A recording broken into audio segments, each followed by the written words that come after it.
2, 1.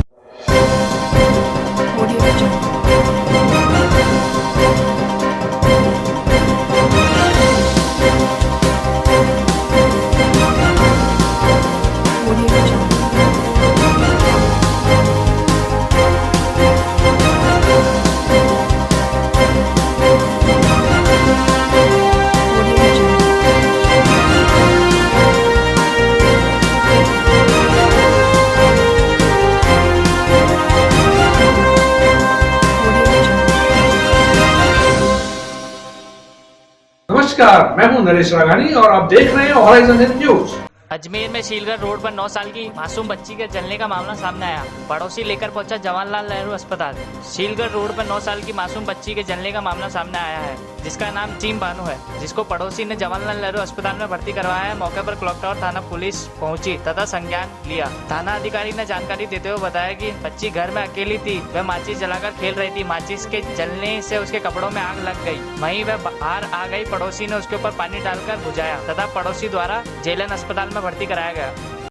जी sir, क्या सूचना मिली थी और क्या घटना हुई? अभी हमें सूचना मिली थी कि सीसा खान पीर रोड पे एक 9 साल की बच्ची जल गई है और उसके काफ़ी बड़ी उसमें इंजरी हुई है उसको। तो इस पर आके इससे पूछा गया तो पूछताछ में बच्ची ने बताया कि वो माचिस जला के खेल रही थी। माचिस जलाने से उसके कपड़ों में आग लग गई और कपड़ों में आग लगने से जल गई। उस समय वहाँ और कोई नहीं था। वो दौड़ती हुई आई तो बीच में किसी मौलवी साहब ने इस पर पानी डालकर उसकी आग बुझाई और उसकी मदर और उसके अन्य लोग उसको हॉस्पिटल लेके आए हैं। बच्ची की हालत अभी ठीक है, हॉस्पिटलाइज किया गया है और ठीक इलाज चल रहा है। ये बच्ची थी जो नीचे ना मतलब हड़बड़ाते हुए आई थी नीचे, मतलब जल जुला के आई थी कहीं से। तो देख के मैं मौके पर मतलब इसको बाइक पे बिठाकर इसकी मम्मी को ढूंढकर साथ में यहाँ हॉस्पिटल लेकर आया। हाथों हाथ यहाँ पर जो भी है वो करवा रहे हैं। क्या नाम है बच्ची का? बच्ची का नाम क्या है भाई? नसीम बानो। क्या उम्र है? उम्र 9 साल है भैया। तो ये नीचे जली हुई ऐसे लग रही थी तो रो रही थी नीचे आके। हम रोड पे खड़े हुए थे। ऊपर से कहाँ से आई थी? घर से? ये गली में से उतर के आई थी भैया। गली में से आई थी जी। तो ऐसे में जी नहीं किसी पर शक नहीं है भैया। बच्ची खुद बोल रही है कि मैं अपने आप से खुद जली हूँ। अच्छा, इसके शरीर का कितना हिस्सा जला है? जी, इसका सर यहाँ से लेकर यहाँ तक का पूरा हिस्सा जला है और ये पूरा हिस्सा यहाँ तक है। जी सर, इसने बताया कि कहाँ से जली? शुरू में तो सर ये बता नहीं रही थी। अभी इसके मम्मी जैसे इसके रिश्तेदार वगैरह जो आए हैं उन्होंने बताया कि इससे पूछा बच्ची से तो उन्होंने उसको बताया। तो फिर हमें भी ऐसे ही पता चला कि ये बच्ची का कैसे जली? वो खुद कह रही है मैं खुद जली हूँ सर। फिर क्या कर रही थी ऐसा? मतलब जलन हो रही थी। फिर उसके बाद कुछ नहीं, इसको गाड़ी पे लेकर आया मैं। किस चीज़ से जली? ये सर पता नहीं हमारे को किस चीज़ से जली है।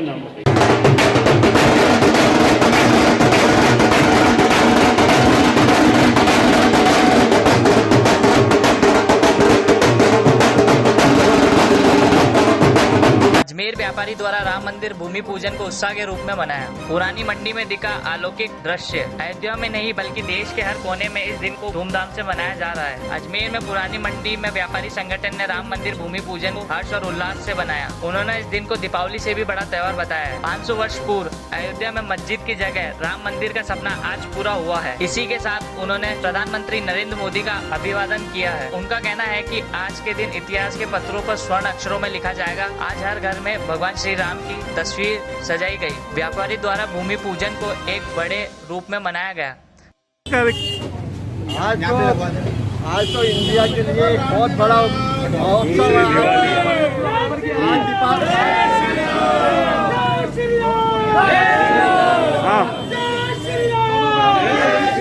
जय श्री राम। आप बताइए आज क्या करा फिर आपने? आज दीपावली से भी बड़ा उत्सव है।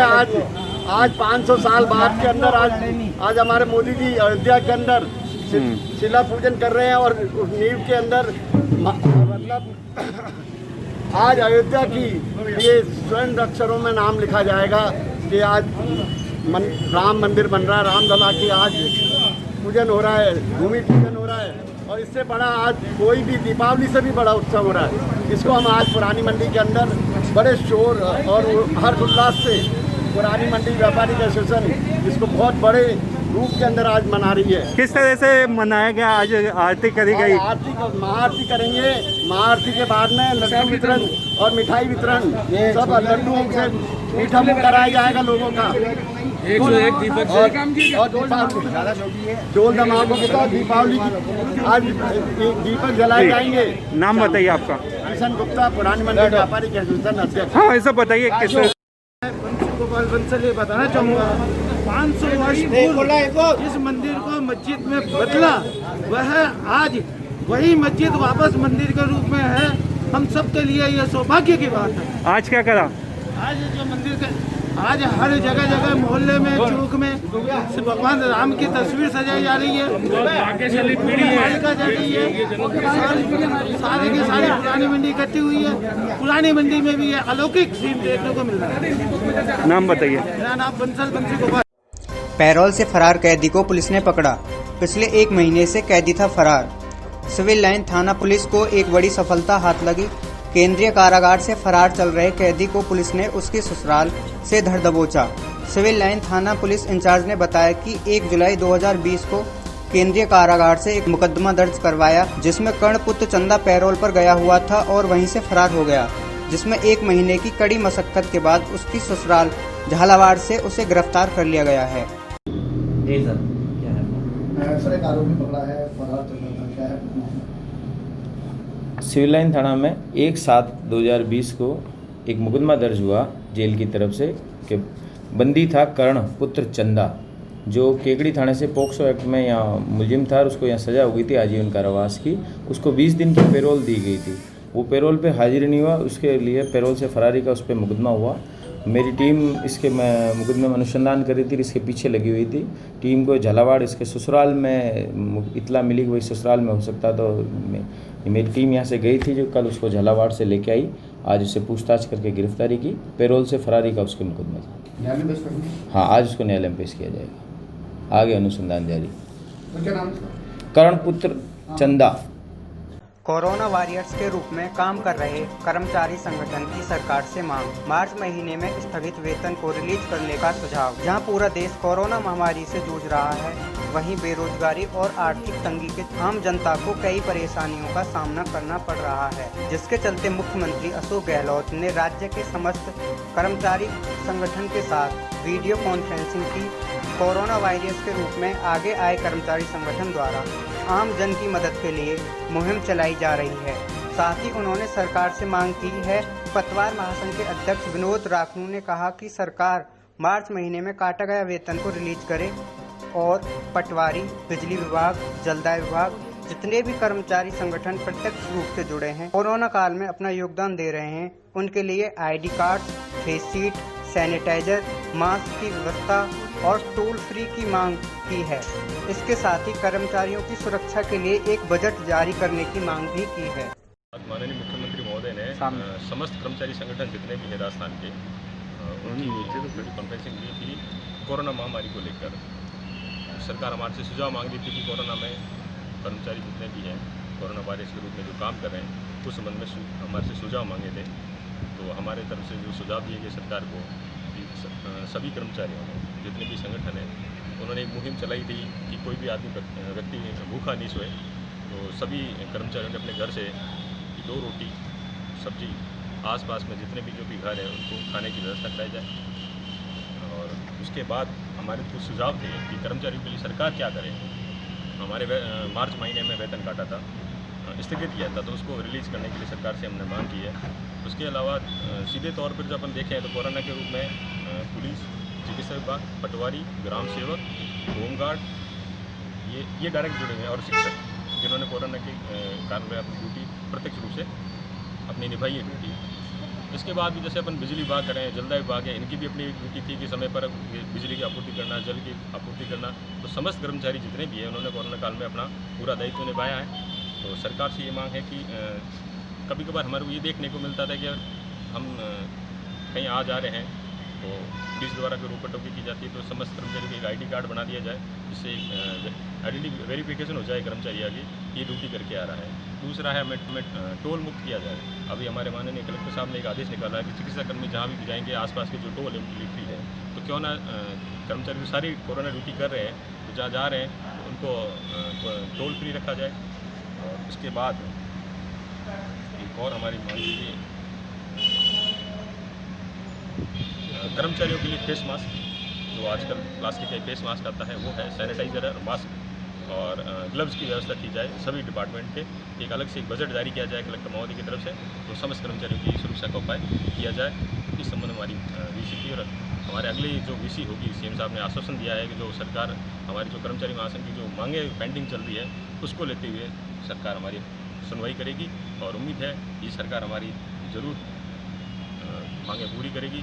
वर्तमान में अभी सरकार तो तीन चीज़ों से लड़ रही है, एक तो कोरोना महामारी, दूसरा वित्तीय संकट और तीसरा लोकतंत्र को बचाने के लिए। तो उम्मीद करते हैं कि तीनों भी इस लड़ाई से सरकार जीत के और कर्मचारियों के भले के लिए सोचेगी। धन्यवाद। मैं विनोद रत्नू, जिलाध्यक्ष कर्मचारी महासंघ अजमेर और पटवा से जिलाध्यक्ष। अजमेर में भी राम मंदिर निर्माण को लेकर लोगों में खासा उत्साह। सुबह से ही अलग अलग हिस्सों में भगवान राम की पूजा अर्चना कर कीर्तन किया जा रहा है। पुरानी मंडी में लोगों ने भगवान राम की आरती की और वहां मौजूद भक्तों को राम लिखे तुलसी के पौधे वितरण किए। इस मौके पर लोगों ने जय श्री राम के नारे लगाते हुए अपनी भावनाओं को जाहिर किया। लोगों ने कहा कि आज का दिन देश में इतिहास बना है, वह 500 साल का इंतजार खत्म हुआ है। नया बाजार क्षेत्र के निवासी दीपक से बातचीत के दौरान उन्होंने बताया कि अगर कोरोना काल नहीं होता तो करोड़ों लोग अयोध्या जाते और इस भव्य आयोजन का पहुंचकर दीपक जलाकर भगवान राम लला की पूजा अर्चना करते। वहीं दूसरे स्थानीय निवासी सतीश कुमार से बातचीत के दौरान उन्होंने बताया कि राम मंदिर की आधारशिला के उपलक्ष्य में वह सुबह से ही श्री रघुनाथ जी की आरती कर रहे हैं। उन्हें आज बहुत खुशी हो रही है। आज किस तरह से आरती करी गई, क्या है? आज अयोध्या में शिला पूजन होने के उपलक्ष्य में रघुनाथ जी की महाआरती की गई है। कितनी खुशी है जो आज भूमि पूजन हो रहा है वहाँ पर, कितने समय से इंतजार था? वो तो 500 साल से इंतजार हो रहा है। मुगल काल के बाद से, जब से बाबरी मस्जिद ध्वस्त उसके बाद से चल ही रहा है। आज तो महापलक्ष्य महापर्व है, सारी ऐतिहासिक क्षण है ये पूरे अयोध्या के अंदर रामनवमी हो रही है। ये कौन सी जगह मंदिर है क्या? ये हमारा व्यक्तिगत मंदिर है, रघुनाथ जी का मंदिर। ये रघुनाथ जी की हवेली कहलाती है। अच्छा, ये रघुनाथ जी की हवेली है और ये हमारा व्यक्तिगत मंदिर है। तो आज इसमें पूजा करते हैं? हाँ, हम लोग पर्सनल पूजा करते हैं और कोई दूसरा किसी का दखल नहीं है। नाम बताइए। मेरा नाम सतीश है। हाँ भैया बताइए, आज किस संदर्भ में पूजा अर्चना करी गई? आज अयोध्या में भूमि पूजन है, इस उपलक्ष्य में आज यहाँ महाआरती करी गई है। अच्छा, कितनी खुशी हो रही है कि अयोध्या में राम मंदिर बन रहा है? खुशी बहुत है। ये कोरोना काल की वजह से वहाँ जा नहीं पाए, नहीं तो आज भारत देश में करोड़ों लोग वहाँ पहुँचते और भारत देश में आज एक दिवाली का आयोजन होता है, एक दूसरी दिवाली। नाम बताइए आपका। दीपक टवानी। ये कौन सी जगह मंदिर है? रघुनाथ मंदिर, नया बाजार है। Sir, This is a global historic event that has happened throughout the world, and this is due to the Bhumi Pujan in Ayodhya. It is a religiously and culturally very advanced event and very important for all Indians across the world, and it will be written down in history as a huge event because it has a utmost importance for all cultural and social beliefs. That is why we are celebrating the Bhumi Pujan, which has happened in Ayodhya, here in Ajmer, in our Raghunath Ji ka temple. Thank you. आपका good name? Tanishq Upadhyay. Ayodhya नगरी में श्री राम मंदिर भूमि पूजन को लेकर किया गया दौराई क्षेत्र में हवन का आयोजन। पूरे देश में रामलला आयोजन को हर्षोल्लास से देखा जा रहा है। 500 वर्षों से चले आ रहे इस मुद्दे पर आखिरी मोहर लगने के बाद लोगों ने अपनी खुशी जाहिर की। आज जब अयोध्या में श्री राम जन्मभूमि का आयोजन प्रधानमंत्री नरेंद्र मोदी जी के द्वारा किया जा रहा है, तो पूरे देश इसे एक उत्सव के तौर पर देख रहा है और अलग अलग जगहों से ढेरों सारी प्रतिक्रियाएं देखी जा रही हैं। ऐसी ही झलक दौराई क्षेत्र के ग्रामीण में देखने को मिली, जहां पर आज हवन का आयोजन किया गया। दौराई क्षेत्र के चंद्रभान गुर्जर ने इस बात को लेकर काफी खुशी जाहिर की और उन्होंने बताया कि हम इस दिन को दीपावली से भी ज्यादा अहमियत दे रहे हैं। यह हमारे लिए सबसे अहम दिन है। हम शाम को दीपक जलाएंगे तथा एक दूसरे को मिठाइयाँ वितरित करेंगे। आज हमारे श्री राम जी का जो जन्म स्थल है अयोध्या, वहाँ पर जो 500 साल की हमारी प्रतीक्षा थी, 500 साल से हम इस प्रतीक्षा में थे कि कब हमारे राम जी का भव्य मंदिर का निर्माण होगा। वो प्रतीक्षा की घड़ी खत्म हो गई है और अभी हम सब निशब्द हैं। क्या बोलें, क्या करें, इतनी खुशी हो रही है मन में, इतना हर्षोल्लास है, पूरा देश खुशियाँ बना रहा है। और आज हमको ऐसा लग रहा है बस जैसे श्री राम जी का जन्म आज हुआ है, इस तरह की खुशियाँ हमको देखने को मिल रही है। और इसी को लेकर हम हमारे ग्राम पंचायत दोरई क्षेत्र के अंदर, क्योंकि दोरई में आप अगर किसी से मिलेंगे तो सबके मुँह पर जब मिलते हैं सब राम राम बोलते हैं, हम यहाँ पर जय सिया राम बोलते हैं। तो ये हमारे मुँह पर जो है जय सिया राम, उन श्री राम जी का मंदिर का जो भव्य निर्माण का जो सपना था, वो सपना आज पूरा होने जा रहा है। हमारे देश के जो प्रधानमंत्री हैं नरेंद्र भाई मोदी जी, उनके हाथों से आज भूमि पूजन होने जा रहा है। और भूमि पूजन होने के बाद में वहाँ पर एक भव्य और बहुत बड़े राम मंदिर, श्री राम मंदिर का निर्माण होगा। और इसके लिए कई पीढ़ियाँ खप गई, कई पीढ़ियाँ जो है चली गई। हम देखते थे, हम तो हमारे जन्म से देख रहे हैं, हमारे पिताजी उनके जन्म से देख रहे हैं, इतने 500 साल हो गए, लेकिन वो इंतज़ार की जो घड़ियाँ हैं वो ख़त्म हुई है। और इसी उपलक्ष्य में हम ग्राम पंचायत दोरई में हमने आज हवन यज्ञ का कार्यक्रम करा है बालाजी मंदिर दोरई में। और हम हमारे ग्रामवासियों को यहाँ पर सबका मुंह मीठा कराएंगे, सबको मुंह मीठा कराकर सबसे हम खुशियाँ बांट रहे हैं। और सभी से हमने ये आग्रह भी करा है कि शाम को प्रत्येक घर में दिए जलाए जाएं, सभी लोग घर में रोशनी करें। जिस तरह से हम दिवाली मनाते हैं उस तरह उत्सव के माहौल के अंदर इस भव्य पल का, हम इस सुनहरे पल का हम आगाज करें। कैसा लग रहा है आपको आज हमको वैसे मैं क्या कहूँ, मतलब निशब्द हो रखे हैं, कुछ शब्द नहीं निकल रहे हैं कि अब क्या बोला है, कैसे किस तरह से हमारी खुशियाँ व्यक्त करें। लेकिन हमने जो है आज हमने एक तो यज्ञ का कार्यक्रम और दूसरा शाम को हमारे यहाँ पर दोरई में 2 मंदिर हैं बालाजी के, हम दोनों मंदिर में दीपावली जैसा लग रहा है आपको? बिल्कुल दीपावली की तरह लग रहा है। और हम शाम को श्री राम जी के नाम का दीपक से हम पूरा श्री राम जी का नाम लिखेंगे, पूरा बनाएंगे। और पूरा गांव खुशियाँ बना रहा है, पूरा भारत खुशियाँ बना रहा है और पूरा विश्व खुशियाँ बना रहा है। क्योंकि ये बहुत बड़ी बात है कि इस तरह से जो है श्री राम जी का मंदिर का निर्माण जो है, हम बहुत सौभाग्यशाली हैं कि हमारे जीवन काल में हमारे समक्ष, हमारे सामने इस मंदिर का भव्य निर्माण हो रहा है। चंद्रभान गुजर, दोरई। राम मंदिर निर्माण की खुशी में कांग्रेसियों ने बांटी मिठाई। भूतपूर्व प्रधानमंत्री स्वर्गीय राजीव गांधी जी का सपना हुआ साकार। भगवान राम के मंदिर का भूमि पूजन की खुशी में कांग्रेसियों ने राजा साइकिल चौराहे पर मिठाई बांटी और जय राम के नारे लगाए। कांग्रेस युवा नेता सोना धनवानी ने बताया, राजीव गांधी ने नवम्बर 1989 में विश्व हिंदू परिषद को राम मंदिर के शिलान्यास की अनुमति दी थी। पूर्व पार्षद व पूर्व कांग्रेस नेता प्रतिपक्ष नरेश सत्यावन ने इस अवसर पर देशवासियों को बधाई दी। सोना धनवानी ने कहा कि प्रियंका गांधी ने राम मंदिर का समर्थन करके यह बता दिया कि अगर आज राजीव गांधी जिंदा होते तो सबसे ज्यादा खुशी उन्हें ही होती। राजीव गांधी हमेशा कहते थे, राम सबके मन में रहते हैं। नरेश सत्यावन ने कहा कि वे जल्द ही प्रभु राम का मंदिर बनते हुए देखना चाहते हैं। देखिए, आज जो अयोध्या में राम भूमि का जो पूजन हो रहा है, उस संदर्भ में आज राय साइकिल चौराहे पे हमने राजीव गांधी का जो सपना साकार हुआ है, जो 19 नवंबर 1989 को 1989 को नवंबर में जो राजीव जी ने जो विश्व हिंदू परिषद को शिलान्यास भूमि पूजन की जो अनुमति दी थी, वो जो सपना था आज पूरा साकार हुआ है। सुप्रीम कोर्ट के फैसले के आधार पर जो आज भूमि पूजन हो रहा है, उस संदर्भ पे हम सभी कांग्रेसियों ने आज यहाँ पर राय साइकिल चौराहे में मिठाई बांटी है, एक दूसरे को बधाई दी और सभी देशवासियों को हमने आज बधाई दी है कि आज खुशी का मौका है। राजीव जी का सपना साकार हुआ है। कांग्रेस की महासचिव प्रियंका गांधी ने भी इस मंदिर निर्माण के समर्थन दिया है। और राजीव जी हमेशा कहते थे कि राम सबके हैं, राम सबके मन में है, ये देश ही का जीवन ही राम है। तो आज राजीव का सपना साकार हुआ, उसके लिए सभी देशवासियों को बहुत बहुत बधाई हो। और हम आज सभी कांग्रेसियों ने, नरेश सत्याना जी नेता प्रतिपक्ष नरेश सत्याना हमारे साथ थे, उनके नेतृत्व में हम सब ने यहाँ पे आज मिठाई बांटी और एक दूसरे को बधाई दी। सोना धनवानी।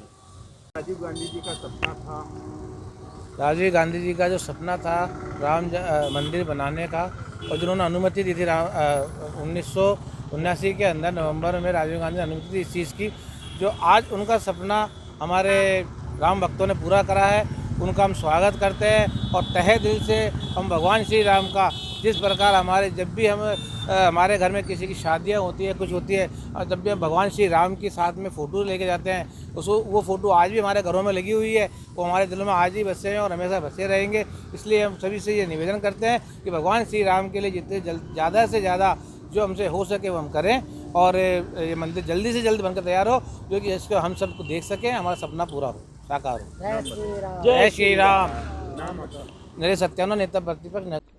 आज अटल सेवा केंद्र में आधार कार्ड की मशीन हुई शुरू, सभी को मास्क लगाकर बुलाया गया।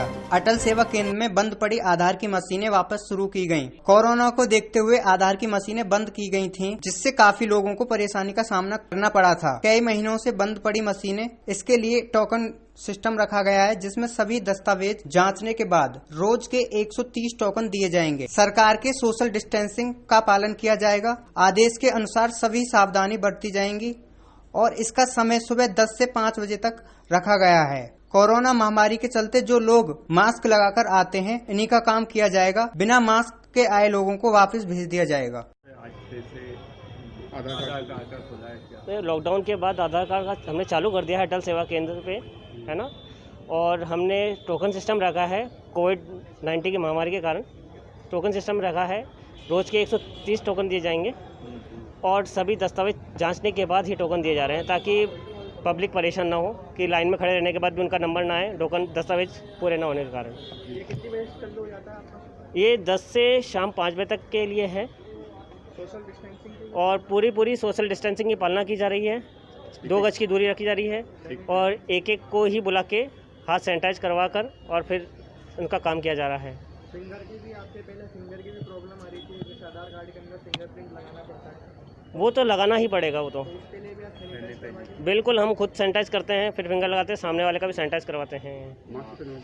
और मास्क के बिना ही कोई आता है तो उसको हम मना कर देते हैं कि मास्क लगा के आए हैं तभी आपका काम होगा। और कोरोना की महामारी के चलते कारण सभी को मास्क लगाना चाहिए, है ना। और सोशल डिस्टेंसिंग की पालना जरूरी है इसके लिए।